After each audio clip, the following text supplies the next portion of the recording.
So hello everybody, we shall now be discussing some important practice questions for the NEET crash course. So first I will be dealing with the chapter Plant Growth and Development. Now the first question says match the following. So they have given the list of hormone on the left side and on the right side they have given the functions. So auxin. Now auxin is a plant growth hormone that helps in differentiation of xylem. So auxin is the D option in the second list. Now gibberellin. Now gibberellin is mostly involved in production of early seeds. Now this is mostly seen in conifers.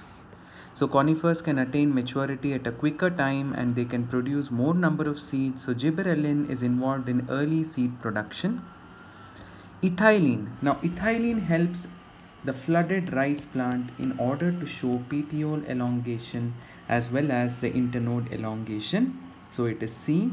And lastly we have cytokinin, and it is important for you to note that cytokinin is the one that is involved in decreasing the senescence of leaves, reducing the senescence of leaves, and as a result the fourth one would be the second option.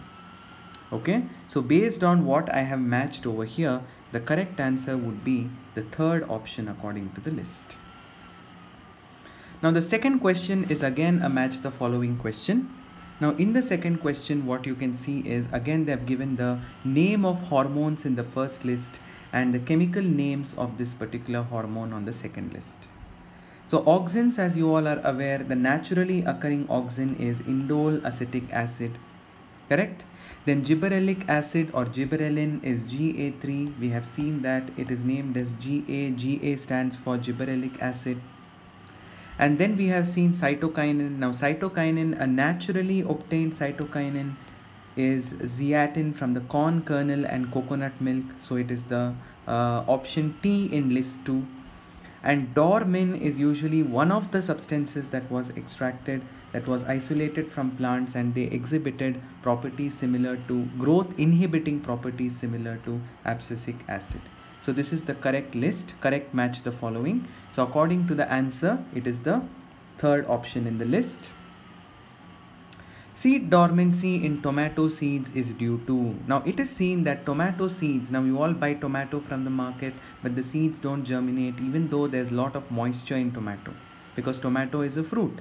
So why doesn't the seed germinate in tomato? The seed doesn't germinate in tomato because of presence of a dormancy inducing factor.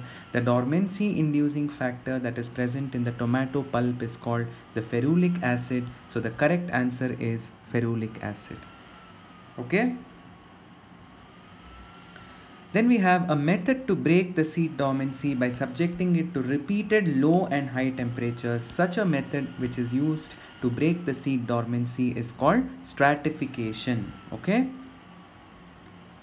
The next question says exponential phase in the growth. We have seen that geometric phase or geometric growth exhibits a sigmoid curve. In the sigmoid curve, the second phase is called the exponential phase. Now during the exponential phase of growth, there is both enlargement of cells and there is increase in the growth rate. So the correct answer is both A and B, which is seen during the log or the exponential phase of growth. Okay.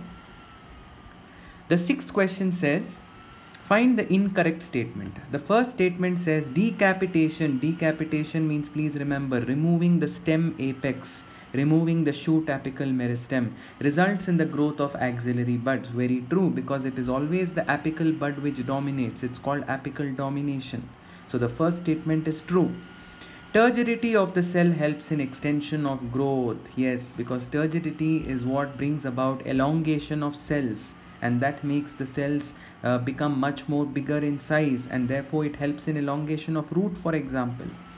The third one says the cells would lose their protoplasm when trachary elements are formed. Now you all know that trachary elements like xylem vessels do not have protoplast inside because they have undergone differentiation. So the third option is also correct. Initial growth rate in a sigmoid curve is called log phase. Log phase is not the initial growth rate.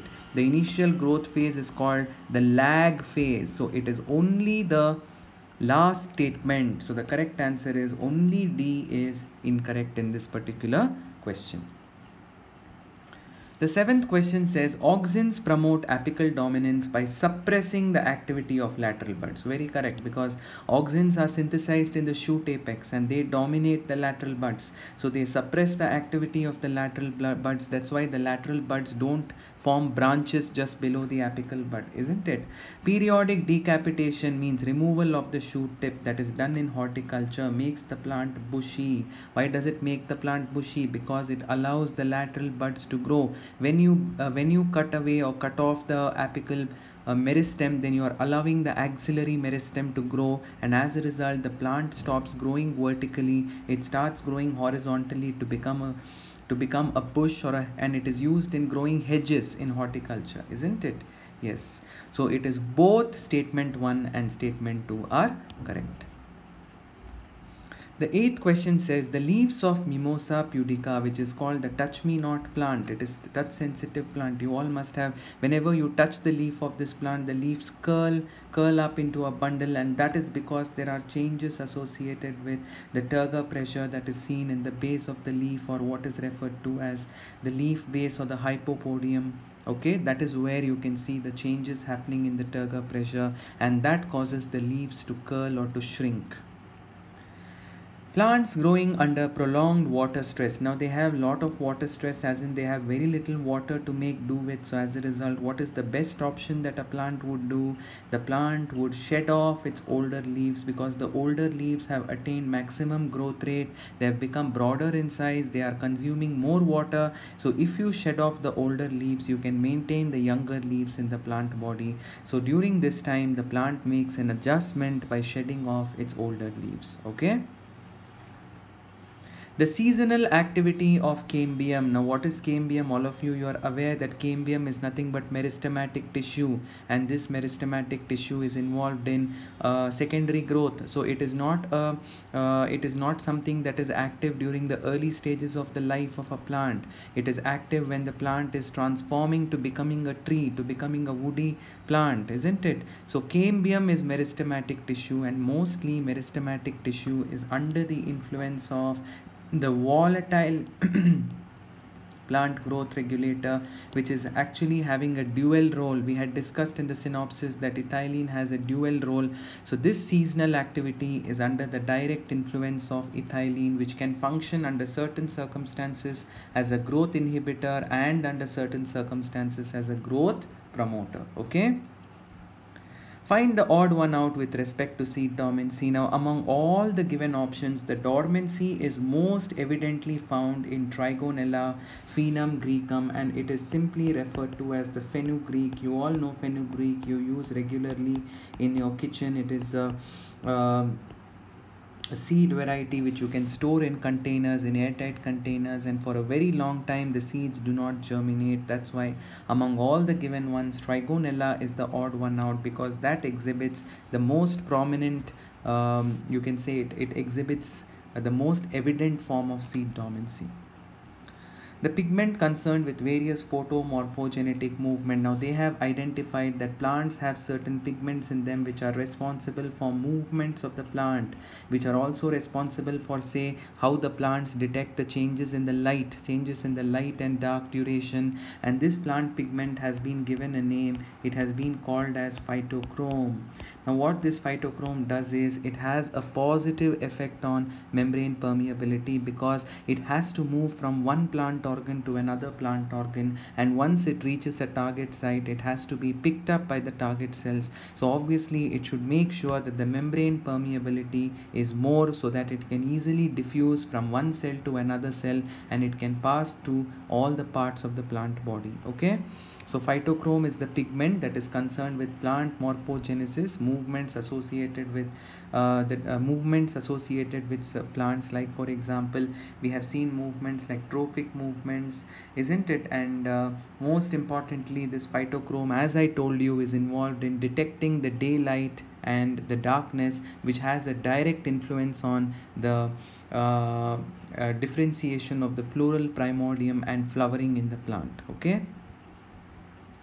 If an etiolated stem could be first saturated by spraying auxin. Now auxin is missing in this question. If you're spraying auxin onto an etiolated stem means you have exposed the stem to complete darkness for a very long time, and it has lost all its chlorophyll. It has become pale or white in appearance. It has not been able to photosynthesis because you have kept it in complete darkness. So if you if you spray such a stem with auxin, and then if you expose it to a streak of light from one side, so you know that if you have a stem, you have the stem apex. The stem apex is what you are treating it with auxin over here. And now when you treat it with auxin, and when you provide it with unilateral illumination, light is falling only on this side, not on the other side, then obviously this particular stem, that stem tip, which because has auxins in it now, will start bending towards the light, isn't it? So it exhibits a phototropic movement. So there is bending towards the light. That is one of the most important properties of auxins. Auxins are inactivated by light. So what happens is, when you are illuminating this side, all the auxins will get concentrated on the side, on the shaded side, that is where there is no light, and there they cause cell elongation, and as a result the stem tip will start bending towards the source of light. The plant hormone which is basic in nature is cytokinin. This is a very important thing. The acidic plant hormone is gibberellin or gibberellic acid. However, the plant hormone which is basic, please remember, is cytokinin. So that completes the discussion of plant growth and development. Now let us move on to the chapter chemical coordination and integration. We shall go through questions from this chapter as well. If the pituitary gland of an adult rat is surgically removed, you are removing the pituitary gland. They are asking which of the endocrine gland is less affected. Now which among the following, you have to think which among the following glands is not directly under the influence of pituitary gland. You will get the answer because adrenal medulla is not under the control of either posterior pituitary or anterior pituitary.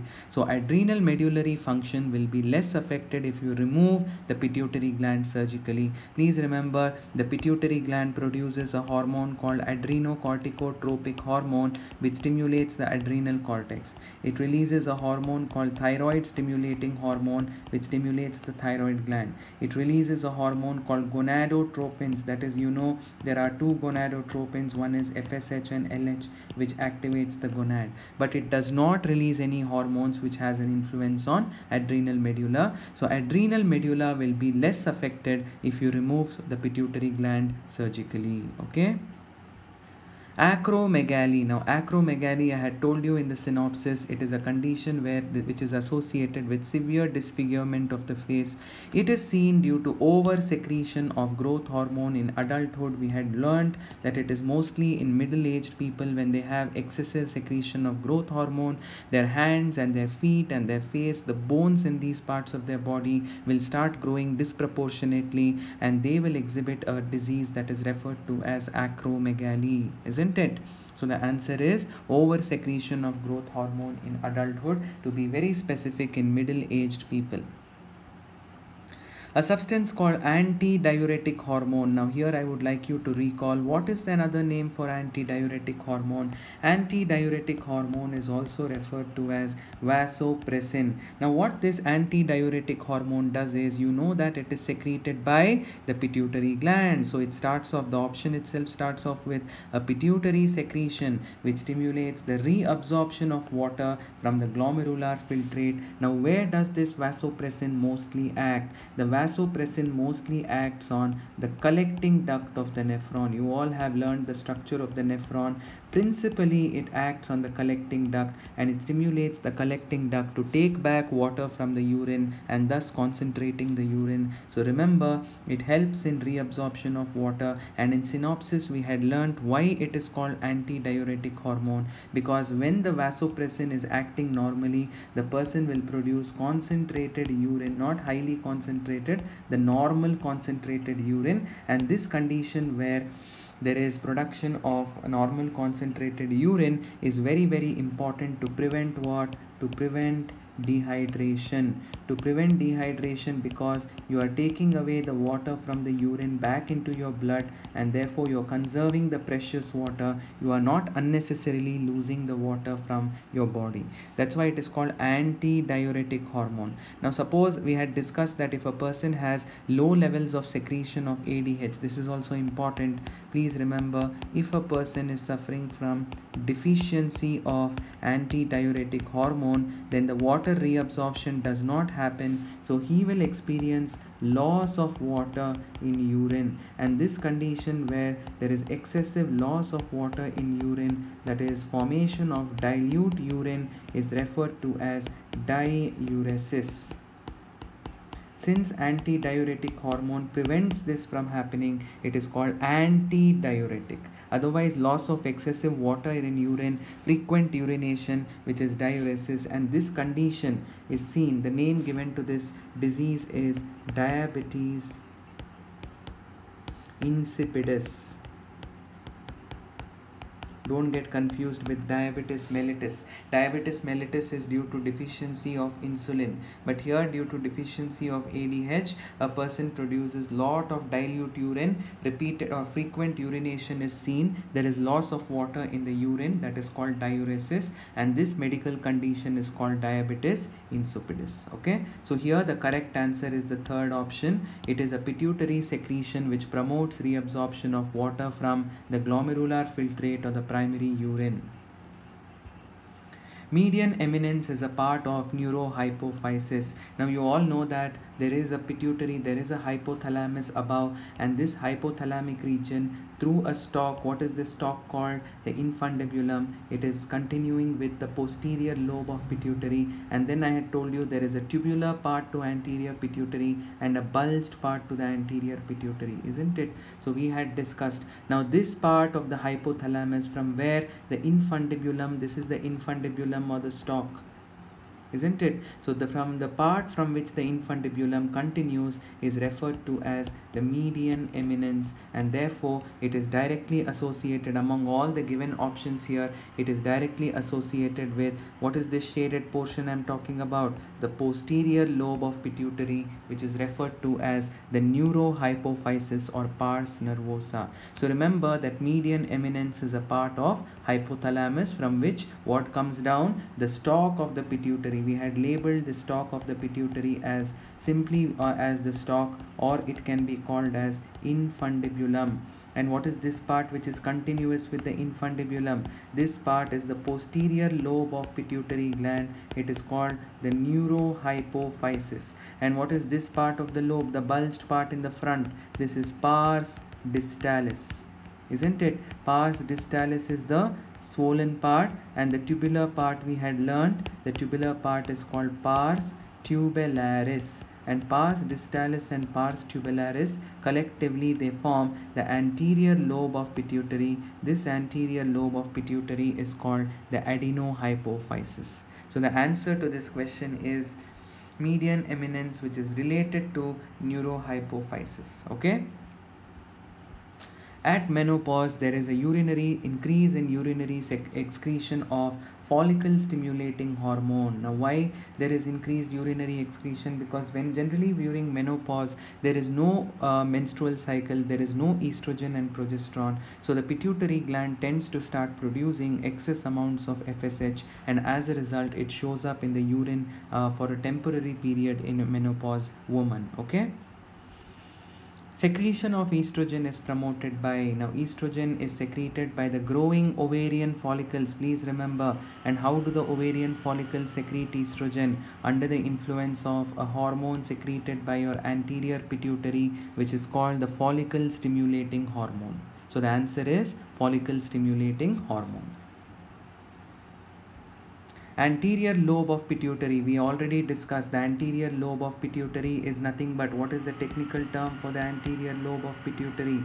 It is called the adenohypophysis. The anterior lobe or the adenohypophysis secretes three major hormones: the follicle stimulating hormone, which is a gonadotropin, the growth hormone, and LH, which is again a gonadotropin, that is luteinizing hormone. So the correct answer is last option. Which of the following is known as vestigial hormone? Vestigial means it is produced by a structure which is highly reduced in our body. The best example, the correct answer is melanocyte stimulating hormone, because once again I will show you here, this was the hypothalamus, this was the structure that continues from the hypothalamus was the posterior pituitary, and this was the anterior pituitary. In between the posterior and anterior pituitary there is a very thin zone which has almost become a part of the anterior pituitary, and this area is referred to as pars intermedia. And since it is highly reduced and it has almost become a part of the anterior lobe, that is pars distalis and pars tubularis, we call this pars intermedia as vestigial structure, as in it is highly reduced, and therefore the hormone secreted by the vestigial structure is the melanocyte stimulating hormone. So the correct answer is third option, MSH, melanocyte stimulating hormone. The axolotl larva. Now, axolotl larva is the larva of a salamander that is called ambystoma. Sometimes the larvae, as you all know, larvae of amphibians are aquatic in nature. Sometimes the larvae of these amphibians will fail to undergo metamorphosis and they will look like a larva throughout their life. When they look like a larva throughout their life, the condition is called neoteny, and sometimes even while they look like a larva, they become sexually mature. That condition is referred to as pedogenesis. So it is seen, it is exhibiting both neoteny and pedogenesis. Please remember, the axolotl larva is the larva of a salamander which fails to undergo metamorphosis, and throughout its life it retains its larval characters and it becomes sexually mature. That condition is called neoteny and pedogenesis. Daily rhythm is a 24-hour diurnal rhythm. As you all know, is the function of the pineal gland. We had discussed that the pineal gland releases a group of peptide hormones. It releases a hormone called melatonin. The melatonin released by the pineal gland takes care of our metabolism, it takes care of our pigmentation. In females, it takes care of menstrual cycle, daily rhythm, that is the diurnal rhythm, isn't it?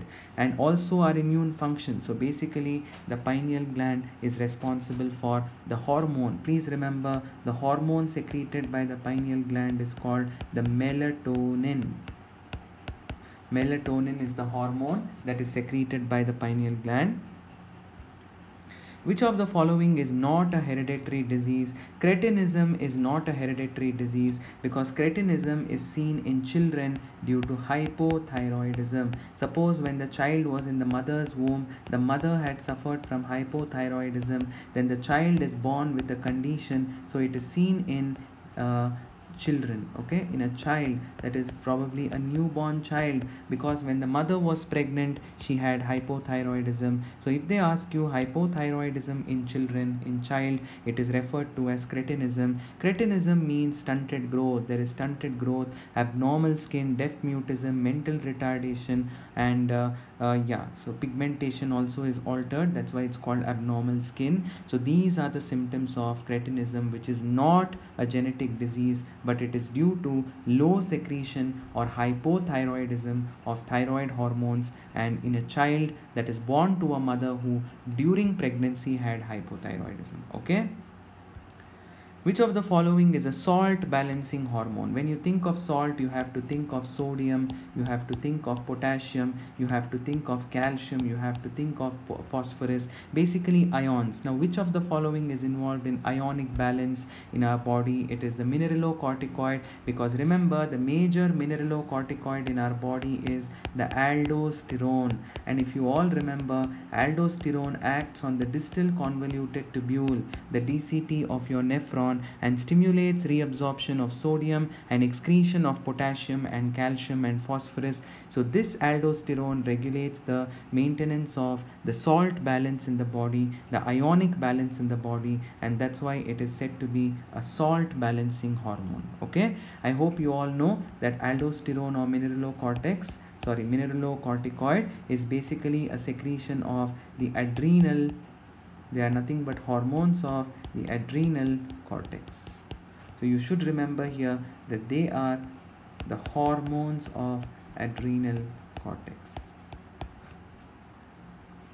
Epinephrine, what is the alternate term for epinephrine? Now, epinephrine is something which is also called adrenaline. Do you remember adrenaline or epinephrine? And noradrenaline or norepinephrine are both collectively called catecholamines. And these catecholamines are a part of, are hormones secreted by the deeper part of your adrenal gland, which is called adrenal medulla. So, epinephrine is an emergency hormone. So, obviously, it is going to have an influence on the rate of your heartbeat and also the strength of the contraction of your heart muscles, because it has to help you to face an emergency situation, and that demands that every part of your body is richly supplied with blood, and that is made possible by increasing the rate of heartbeat.